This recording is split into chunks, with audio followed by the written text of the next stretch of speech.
지난주까지 주기도문 말씀으로 오랫동안 나누었습니다. 주기도문에 대한 새로운 생각들, 또 좀 더 깊이 주기도문을 그냥 암송하는 것이 아니라 주님이 가르치신 기도로 기도하는 일이 있으면 좋겠다라고 하는 생각이었습니다. 한국교회가 잃어버린 주기도문이라는 책이 있습니다. 제목이 좀 자극적이죠. 한국교회가 잃어버린 주기도문. 김형국 목사라는 분이 책을 쓰셨고요.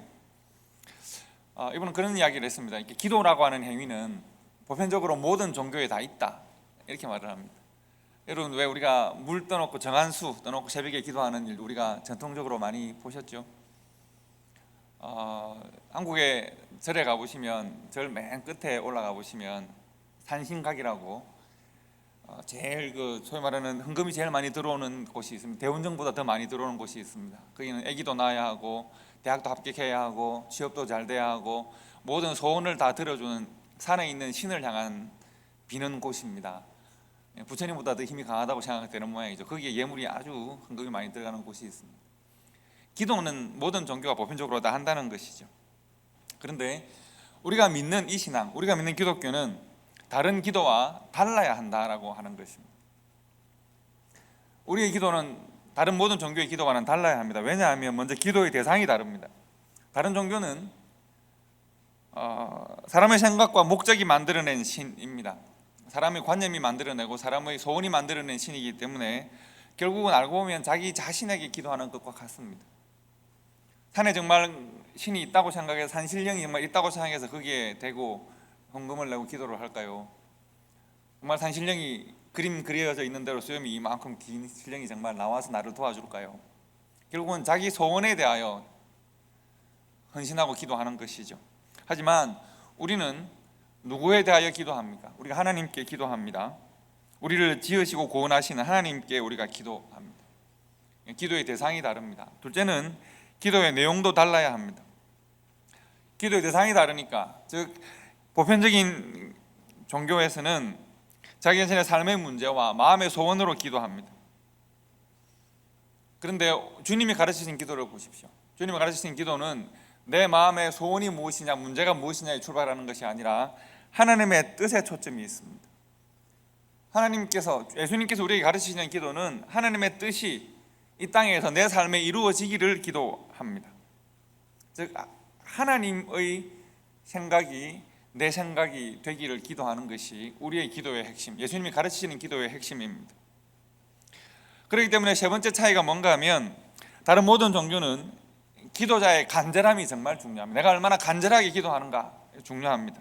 그래서 간절하게 기도를 하려고 하면 임당수에 몸을 던져야 되기도 하고, 자기를 해쳐야 하기도 하고, 그리고 아들을 불태우기도 하고, 내가 가지고 있는 가장 귀한 것을 막 소비하고 사용해야 된다고 생각을 합니다. 근데 우리의 기도는 나의 간절함에 근거한 기도가 아니라 하나님의 우리를 향한 사랑에 근거한 기도입니다. 하나님의 우리를 향한 사랑의 가장 지극한 표현이 뭘까요? 십자가입니다. 우리의 기도는 십자가의 은혜와 사랑에 근거한 기도입니다. 즉 우리가 간절하게 내 가슴을 찢고 나를 해치고 임당수에 몸을 던져서 어떻게 소원을 빌고 하는 것으로 해결되어지는 것이 기도가 아니라, 하나님께서 여러분과 저를 구원하시고 품으시기 위해서, 하나님의 뜻으로 우리를 살리시기 위해서 하나님 자신을 십자가에 허락하시는 그 은혜와 사랑의 근거에서 우리가 기도한다는 것입니다. 분명한 차이가 주기도문에 있습니다. 그렇다면 이분은 왜 한국교회가 이 중요하고 아름다운 주기도문을 잃어버렸다고 말하는 걸까? 왜냐하면 이분의 진단은 저도 거의 동의를 합니다만, 한국교회가 왜 이 주기도문을 잃어버린 채 다른 종교와 같은 기도를 계속 드리고 있을까? 왜냐하면 한국교회가 하나님의 나라를 제대로 이해하지 못하고 있다라고 진단합니다. 한국교회가 하나님의 나라에 대한 이해가 부족하거나 잘 없다는 것입니다.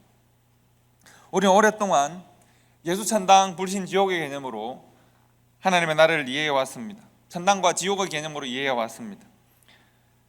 어떻게 곰곰이 생각해 보면 천당과 지옥은 복음이 우리에게 전해지기 전에도 그 개념이 있었습니다. 한국에서 소풍 갈 때 절에 많이 가보셨을 텐데요. 맨 절에 들어가는 입구에 보면 막 이렇게 무서운 형상을 하고 있는 뭐 이렇게 있습니다. 지옥을 통과하는 겁니다. 인생의 모든 그 고난의 관문을 통과하는 겁니다. 지옥이라는 개념, 천당이라는 개념은 보편적으로 모든 종교에 다 있는 개념입니다. 적어도 내세를 이야기하는 모든 종교에 다 있습니다. 불교나 도교나 민간신앙에서도 사후세계에 대한 인과응보적인, 선하게 살아야 잘 된다, 악하게 살면 벌 받는다 라고 하는 보편적인 교훈을 전하기 위해서라도 반드시 천당과 지옥이 있어서 이 땅에서의 잘못된 삶에 대하여 응보가 있어야 한다라고 주장해 왔었습니다.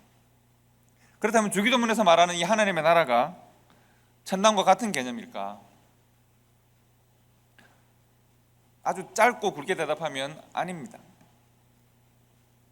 하나님의 나라에서 그 백성이 드리는 기도, 하나님 나라의 백성이 되어서 내가 드리는 이 기도는 내가 죽어서 이 땅에서의 못 이뤘던 모든 소원들을 다 이루고 이 땅에서의 나의 모든 욕망이 다 성취되어지는 그러한 천당을 목표로 하지 않습니다. 주기도문에서 말하는 이 기도는, 하나님의 나라는 내가 들어가는 나라가 아니라 나에게 임하는 나라입니다. 하나님의 나라가 나에게 임하는 나라가 주기도문에서 말하는 하나님의 나라입니다.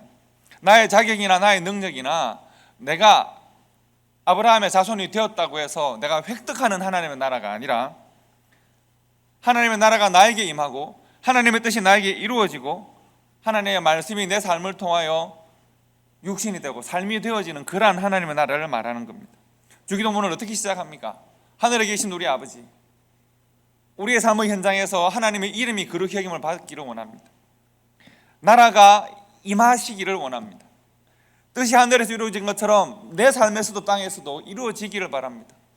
하나님의 이름의 영광이 이 땅에서, 하나님의 나라가 이 땅에, 하나님의 뜻이 하늘에서 이루어진 것처럼 나의 삶에서도 이루어지기를 바랍니다. 이것이 주기도문의 시작입니다. 이것이 주기도문의 정신입니다. 예수님께서 이렇게 하나님의 나라를, 주기도문을 우리에게 가르치고 계십니다. 그렇다면 주기도문에서 말하는 하나님의 나라는 성경에서 어떻게 설명하고 있을까요? 저도 헬라어를 잘 안 쓰지만 히브리어로는 마르쿠스라고 하는 개념이고 헬라어로는 바실레이아라고 하는 개념입니다. 장소의 개념이 아니라 하나님의 나라라고 할 때 우리가 국가적으로 국경이 있어서 들어가는 하나님의 나라를 말하는 것이 아니라 통치와, 그러니까 킹십, 통치와 주권의 개념입니다. 하나님 나라는 하나님의 주권적인 통치가 있는 곳이다. 하나님의 주권적 통치가 현재 우리의 주권적 통치가, 하나님의 주권적인 다스림이, 하나님의 주권적인 다스림의 행위가 발생하는 현장이라고 말할 수 있습니다. 하나님의 주권적 통치, 하나님이 온 우주 만물을 다스리시는 것, 생각해 보면 지금도 그런 거 아닌가요? 우리가 밤이 되면 밤하늘의 별을 바라보고 낮에 이렇게 좋은 날을 바라보면 하나님이 다스리지 않으면 어떻게 이런 일이 가능할까? 하나님의 주권적인 통치는 생각해 보면 창조 때부터 지금까지 계속되고 있습니다. 그래서 하나님의 나라를 하나님의 주권적인 통치만으로는 설명하기에 부족함이 조금 있습니다. 하나님의 주권적 통치는 계속되고 있으니까요. 다만 사람이 그것을 인정하지 않고 자신의 삶의 영역을 만들려고 하고 자신의 왕국을 만들려고 하는 것이 오늘날의 문제니까요. 그래서 하나님의 주권적 통치의 개념에 하나의 개념이 더 추가되어야 합니다. 그것은 관계의 개념입니다.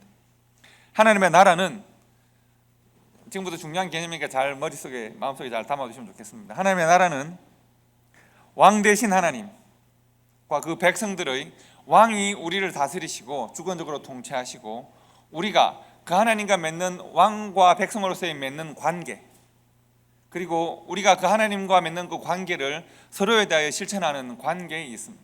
즉 통치와 관계가 함께 만나서 하나님의 나라를 설명할 수가 있습니다. 우리의 관계 속에, 여러분과 제가 맺어나가는 관계 속에 하나님의 주권적 통치가 드러나는, 그런 삶을 살아갈 때 우리가 하나님의 나라의 삶을 산다고 말할 수가 있습니다. 반대로 세상이 우주 만물이 하나님의 주권 아래에 있지만, 그러나 세상이 하나님 나라의 삶을 살지 못하는 것은 세상이 하나님과의 왕대신 하나님과의 합당한 관계 속에 있지 않기 때문입니다. 즉, 여러분과 제가 하나님이 다스리시고 운행하시고 주장하시니 세계 속에 살면서 어떻게 하나님 나라의 삶을 살 것인가, 하나님과 합당한 관계, 그리고 하나님과의 관계가 주장하는 이웃들과의 관계가 우리의 삶 가운데 확인되고 살아가게 될 때 바로 그 삶의 모습이 하나님 나라라고 말할 수 있는 것입니다. 이 땅에 살지만 우리가 영원한 하나님 나라를 사모하고 이 땅에서부터 우리에게 임한 하나님의 나라를 산다라고 말할 수 있겠습니다. 자, 하나님의 나라는 하나님의 주권과 하나님과 교회와의 관계 속에 있다. 이 말씀을 잘 기억하시면 좋겠습니다. 그렇다고 우리가 지금 제가 이렇게 설명드리는 것은 하나님 나라의 현장성에 대해서 말씀드리는 것인데, 당연히 우리 예수님께서 우리에게 준비하시는 다시 오실 그 나라를 사모하고 기다리고 있습니다. 그 나라를 우리가 사모하고 기다리고 그 나라에 우리가 갈 것이지만, 그러나 지금 우리의 삶에서 하나님 나라의 의미를 여러분께 설명드린 것입니다. 여러분, 제가 주기도문에 대한 말씀을 나누면서 여러분들에게 반복해서 설명드린 것이 있습니다. 오늘이 주기도문 설교의 마지막입니다. 주기도문은 마태복음의 첫 번째 설교 산상설교의 천국 시민에 관한 주제로 예수님께서 첫 설교를 하셨습니다. 소위 산상수훈이라고 불리는데, 마태복음 5장 3절부터 7장 27절까지 마태복음의 첫 설교이면서 하나님 나라의 백성들이 이렇게 산다는 것을 길게 말씀을 하셨습니다. 예수님의 모든 말씀이 정말 아름답고 감사합니다. 하나님 나라의 삶은 이렇게 살아야 한다라고 정말 그림으로, 드라마로 예수님께서 보여주십니다. 이 첫 번째 설교에는 여러분과 제가 잘 아는 말씀들이 많습니다. 참 아름다운 말씀들이 많습니다. 먼저 여러분, 예수님의 첫 번째 산상수훈에서 기억나시는 말씀 어떤 게 있습니까? 제일 여러분 먼저 기억하실 만한 것은 5장 입구에 나타나 있는 팔복 말씀입니다. 심령이 가난한 자는 복이 있나니로 이제 예수님께서 산상수훈을 시작하십니다. 너희는 세상의 빛과 세상의 소금이라는 말씀도 5장에 또 나타나 있습니다. 눈에는 눈, 이에는 이의 삶이 아니라 하나님 나라의 백성은 너희 원수를 사랑하고 너희를 박해하는 자들을 위하여 기도하라 라고 말씀하시기도 했습니다. 또 6장으로 넘어가면 하나님 나라의 백성들은 이렇게 기도해야 합니다. 그러므로 너희는 이렇게 기도하라. 그리고 예수님께서는 너희는 먼저 그 나라와 그 의를 구하라는 말씀도 기도 다음에 주셨습니다. 여러분, 7장으로 가면 황금률이 있습니다. 황금률은 7장 12절 말씀이죠. 무엇이든지 남에게 대접을 받고자 하는 대로 너희도 남을 대접하라. 이것이 가장 중요하다, 이렇게 말씀하십니다. 그리고 우리가 잘 아는 또 좁은 문으로 들어가라는 말씀도 있습니다. 한 절 한 절 한 절이 그 당시에 이스라엘 백성들이 추구하고 원하고 그들이 살아가는 삶의 방식과는 다른 것이었습니다. 그래서 그 말씀을 듣고 많은 사람들이 때로는 시험을 받기도 하고 때로는 정말 아름다운 말씀이라고 아멘으로 나오기도 했습니다. 예수님께서 하나님 나라를 설명할 때 그 하나님의 나라, 예수님이 설명하시는 그 하나님의 나라가 당시 2000년 전에 유대 땅에 살아가던 하나님을 믿는다고 생각했던 사람들이 가지고 있었던 상식, 그들의 믿음, 그들의 가치와 계속 충돌하고 있는 것입니다. 하나님 나라가 그들에게 임하였는데 그들이 받아들이지 못하고 있었습니다.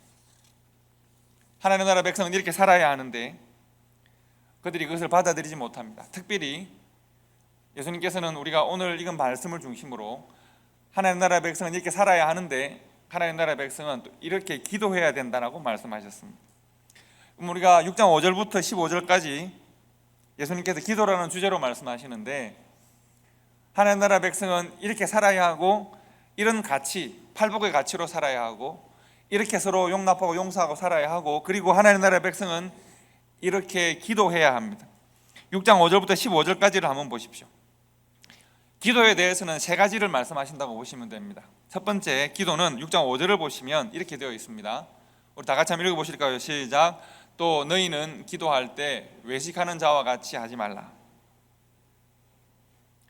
기도에 거짓이 있어서는 안 된다는 거죠. 기도에 진실로 하나님 앞에 기도해야 합니다. 사람을 의식해서도 안 됩니다. 기도는 하나님과 진실된 소통과 사귐의 자리로 나아가는 것입니다. 첫째는 기도할 때 외식하는 자와 같이, 바리새인들과 같이, 서기관들과 같이 사람들의 눈을 의식하고 대로에서 거리에서 자신을 자랑하듯이 기도하지 말라는 것입니다. 그럼 어떻게 기도할까요? 그래서 9절에서 그러므로 너희는 이렇게 기도하라. 즉 이렇게 기도하지 말고 이렇게 기도하라는 것입니다. 이렇게 기도하지 말라. 외식하는 자와 같이 기도하지 말라. 이렇게 기도하라. 어떻게 해요? 주기도문처럼 기도하라는 말씀입니다. 예수님께서 13절까지 주기도문을 가르치셨습니다. 자, 그런데 기도에 대한 말씀에서 세 번째 단락이 오늘의 말씀입니다. 자, 너희는 외식하는 자와 같이 기도하지 말라. 그러므로 너희는 이렇게 기도하라. 그리고 기도하고 난 다음에는 이렇게 살아가라는 말씀입니다. 기도 이후의 삶, 주기도문을 기도한 사람들의 삶이 어째야 되는지에 대한 말씀이 오늘 본문의 말씀입니다. 다 같이 한번 다시 읽겠습니다. 시작. 너희가 사람의 잘못을 용서하면 너희 하늘 아버지께서도 너희 잘못을 용서하시려니와 너희가 사람의 잘못을 용서하지 아니하면 너희 아버지께서도 너희 잘못을 용서하지 아니하시리라. 아멘. 우리가 벌써 우리에게 죄 지은 자를 사하여 준 것 같이 우리 죄를 사하여 주옵시고라고 하는 말씀으로 이미 말씀을 나누었습니다. 말씀 나누었기 때문에 이 부분에 대해서는 이해를 하신다고 보고 말씀을 길게 드리지 않으려고 하지만, 그러나 성경이 또 다른 장면에서 두 말씀을 우리가 함께 보면서 이 말씀을 다시 한번 마음에 새기려고 합니다. 예수님께서 너희는 이렇게 기도하지 말라. 그러므로 이렇게 기도하라. 기도하고 난 다음에 이렇게 살아라. 이렇게 말씀하신 것으로 이해하시면 됩니다. 그러므로 우리가 용서하는 삶, 서로를 용납하는 삶은 그만큼 중요하다라고 하는 것입니다. 그런데 왜 그러면 기도는 기도고 삶은 삶이지 마치 기도와 관련이 없는 것처럼 보이는 이 말씀을 왜 하셨을까? 참된 기도는 삶으로부터 시작하기 때문에 그렇습니다. 여러분, 제가 아까 하나님의 나라는 뭐라고 그랬습니까? 하나님의 나라는 하나님의 통치와 우리의 뭐라고 그랬습니까? 관계에 있습니다. 우리의 관계가 함부로 우리가 비성경적인 세상의 관계와 똑같은 관계를 맺어 나가는데 하나님의 나라를 말하는 것은 아니겠죠. 하나님의 통치하심이 우리의 관계 속에 서로를 통하여 나타날 때 이것이 하나님의 나라입니다.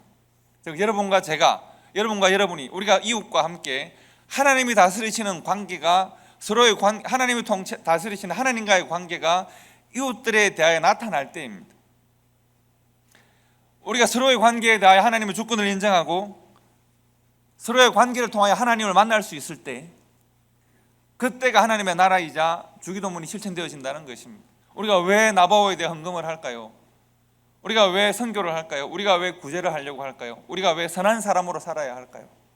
우리가 왜 이웃의 아픔과 이웃의 눈물에 동참해야 할까요? 우리의 관계 속에 하나님의 통치하심이, 주권이 나타나야 하기 때문에 그렇습니다. 우리가 왜 용서받기 전에 용서를 먼저 결단해야 할까요?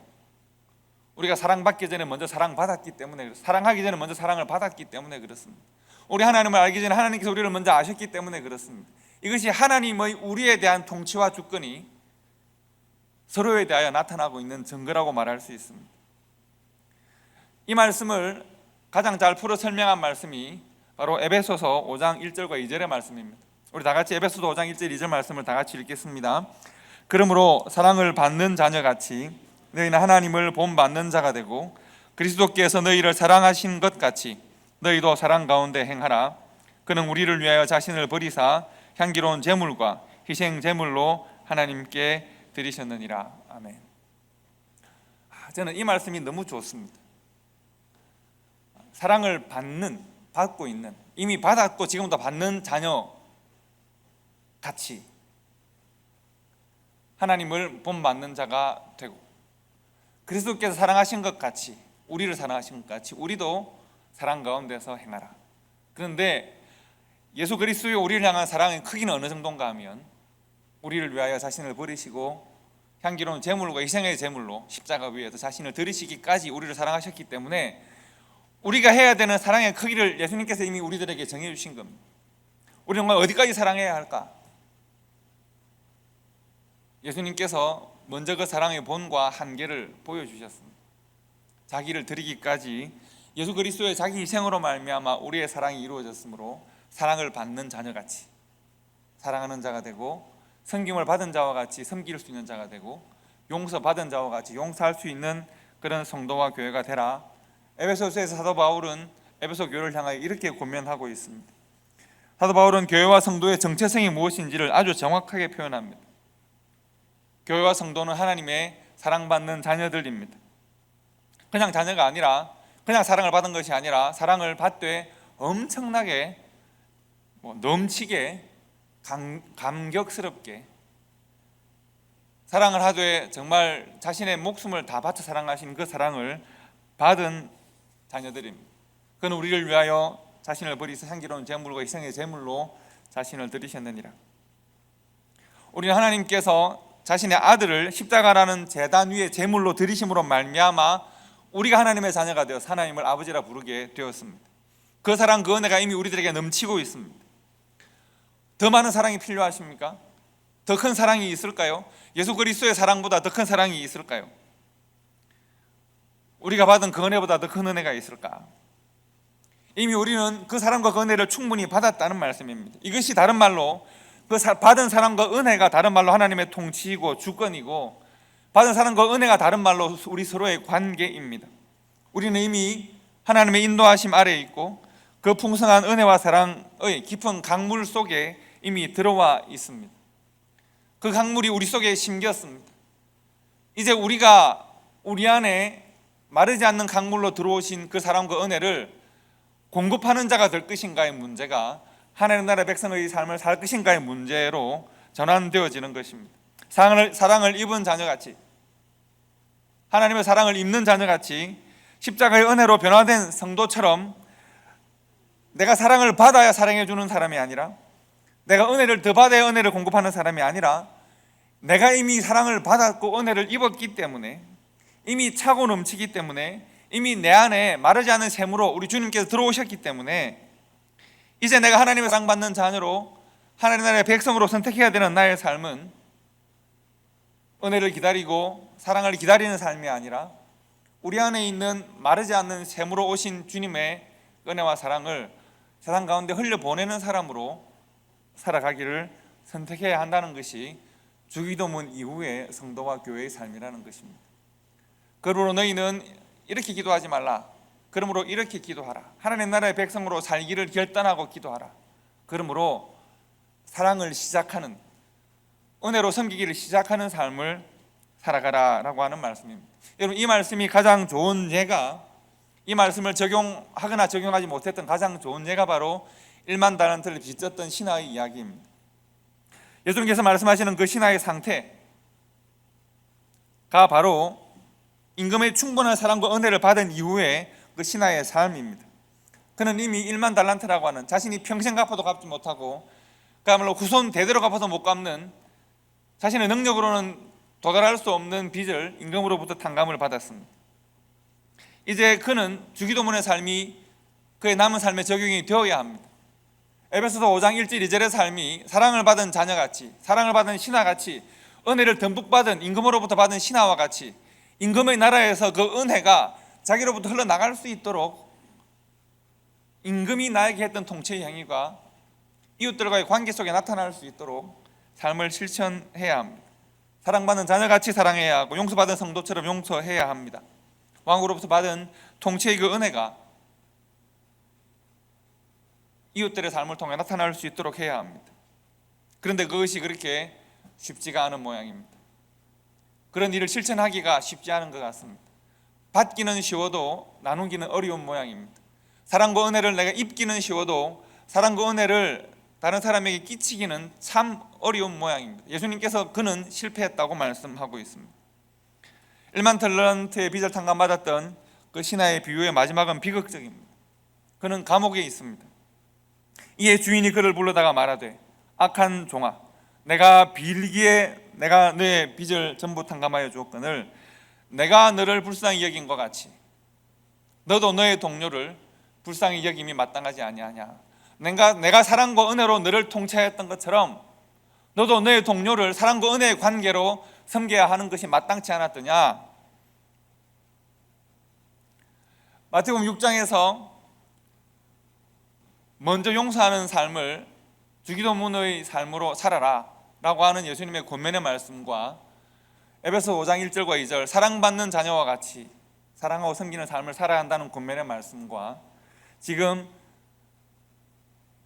빚을 탕감받았지만 임금의 통치행위에 합당한 삶을 살지 못한 신하를 꾸짖는 임금의 이 목소리는 같은 목소리입니다. 내가 너를 불쌍히 여긴 것 같이 너도, 내가 너를 이렇게 다스린 것처럼 너도 나의 통치가 너의 관계를 통해 나타날 수 있도록 해야 하지 않겠는가? 성도 여러분, 우리는 이미 사랑을 받은 앞으로도 그 지속된 사랑을 받을 사람들입니다. 구원받은 성도들입니다.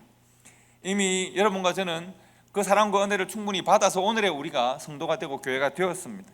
내가 무엇을 더 받아야 내가 복음으로 살고 믿음으로 살 수 있는 것이 아니라 이미 받았고 이미 충분하기 때문에 이미 시작했어야 될 하나님 나라 백성의 삶입니다. 여러분과 저는 이미 그렇게 살고 있었어야 합니다. 천국 시민의 아름다운 삶이 이미 벌써 엄청나게 벌써 이루어졌어야 합니다. 예수님의 시대에 오랫동안 메시아를 기다려왔던 그 시대에 왜 그들이 메시아를 거절하는가? 왜 그들이 메시아를 기법으로 만나지 못했던가? 오늘의 말씀에 답이 있습니다. 그들은 어쩌면 하나님께서 그들의 하나님이 되시기 위해서 뭔가 더 많은 것을 해야 된다고 생각하는지도 모르겠습니다. 하나님께 내가 받은 것보다 앞으로 더 많은 것을 받아야 된다고 생각하는지도 모르겠습니다. 하나님, 나의 소원을 이루어 주셔야 당신이 나의 하나님이 됩니다. 나의 더 많은 필요를 만족시켜 달라고 말하고 있는지도 모릅니다. 그래서 그들은 하나님이 자기를 계시하고 인류 역사 가운데 하나님이 자신을 나타내는 방식보다 자신들이 원하는 방법을 택했습니다. 인류를 위한 하나님의 사랑의 자기 계시, 십자가를 통해 나타나는 것인데 그들은 이것을 거절하고 거부합니다. 그리고 오히려 십자가를 그 하나님을 버리는 방식으로 사용합니다. 그들은 여전히 갈급하고 계속 갈급하고 여전히 그들 자신의 마음과 욕망을 채우기를 원하고 자신들의 생각과 욕망을 채우기를 원하는 그 메시아를 지금도 기다리고 있지 않습니까? 하지만 우리는 이미 만족한 사랑을 입은 하나님의 자녀들입니다. 그 우리가 만족하는 그 사랑은 신의 죽음으로 이미 증명되었습니다. 우리의 능력으로 감당할 수 없는 모든 죄와 죄에 대한 책임을 대신 갚아주셨습니다. 넘치는 은혜로 우리를 인도하고 있습니다. 우리에게 더 많은 사랑이 필요한가? 우리가 받은 사랑과 은혜에 집중하시기 바랍니다. 사랑을 입은 자녀같이 우리는 더욱 사랑하는 삶을 살아야 하고 용서의 큰 은혜를 입은 신하와 같이 서로 용서하고 용납하는 삶을 살아야 합니다. 우리가 하나님께 받은 사랑과 은혜를 먼저 기억하지 못하면 받은 사랑과 은혜로 실천하는 삶을 살지 못하면 우리가 드리는 주기도문은 죽은 주기도문입니다. 우리가 드리는 예배는 살아있는 예배가 아닙니다. 우리가 이미 받은 은혜와 사랑에 집중하고 하나님께서 나에게 허락하신 은혜와 사랑의 통치 행위를 이웃들과의 관계를 통해 실천할 때 비로소 하나님의 나라가 나에게 임하였고 나는 그 나라의 백성으로 살고 있는, 내가 탕감을 받았고 탕감받는 은혜와 그 사랑으로 임금이 나에게 준 그 은혜의 통치 행위를 이웃과의 관계를 통해 실천하는 참 좋은 하나님 나라의 백성으로 우리가 살게 되는 것이고, 그때 주기도문의 능력을 우리가 경험하게 될 것입니다. 주기도문이 참된 능력의 기도로, 은혜의 기도로 우리 삶에 임하게 될 것입니다. 말씀드린 대로 주기도문을 오늘 말씀을 마치려고 하는데요, 개인적으로는 이 팬데믹 상황 가운데 주기도문 말씀을 묵상하면서 많이 제가 은혜를 먼저 누렸던 것 같습니다. 한때 여러분 한국 방송에서 제가 그 말을 들을 때마다 마음에 좀 부끄러운 마음이 생겼는데, 부자 되세요 이런 말 참 많이 했습니다. 기억나십니까? 서로에게 덕담을 하는 거죠. 부자 되라고, 부자 되세요. 저는 그 말 들을 때마다 마음이 착잡해지고 사회가 점점 좀 천박하게 가는 거 아닌가 하는 생각들을 했습니다. 시니컬하게 생각해서 그렇습니다. 부자 되면 큰일이 날 수도 있습니다. 내 마음의 욕망이 다 이루어지면 큰일 날 수 있습니다. 어떻게 하게요? 부자 나라의 꼴들이 어떻게 되는지 안 보이십니까? 아무 생각 없이 부자가 되는 것은 삶이 좀 더 부패하고 악해질 뿐입니다. 그러나 한편 생각해 보면 여러분과 저는 참 큰 부자입니다. 하나님께 받은 사랑이 충분하고 하나님께 받은 은혜가 충분한 하나님의 사랑과 은혜의 부자라고 말할 수는 있겠습니다. 우리가 받은 사랑과 은혜에 집중하면 좋겠습니다. 우리의 창고에, 우리의 마음의 창고에, 우리의 심령의 창고에 넘치는 사랑과 은혜에 집중하면 좋겠습니다. 우리 집중해서 사랑과 은혜의 양을 풍성하게 확인할 때마다 우리가 풀 수 있는 사랑과 은혜의 셈이 좀 더 깊어지고 풍성해질 것 같습니다. 우리가 받은 사랑과 은혜에 집중하고 그 사랑과 은혜를 지금 이렇게 목말라하고 갈급해하는 세상 가운데 평강의 강물로 흘려보낼 수 있는 그러한 교회와 성도가 될 때 주기도문이 능력으로 임하는 그런 교회와 성도가 될 것 같습니다. 주기도문의 기도를 삶으로 드리는 우리 참 좋은 교회와 성도가 되시기를 주님의 이름으로 축복합니다. 기도하겠습니다.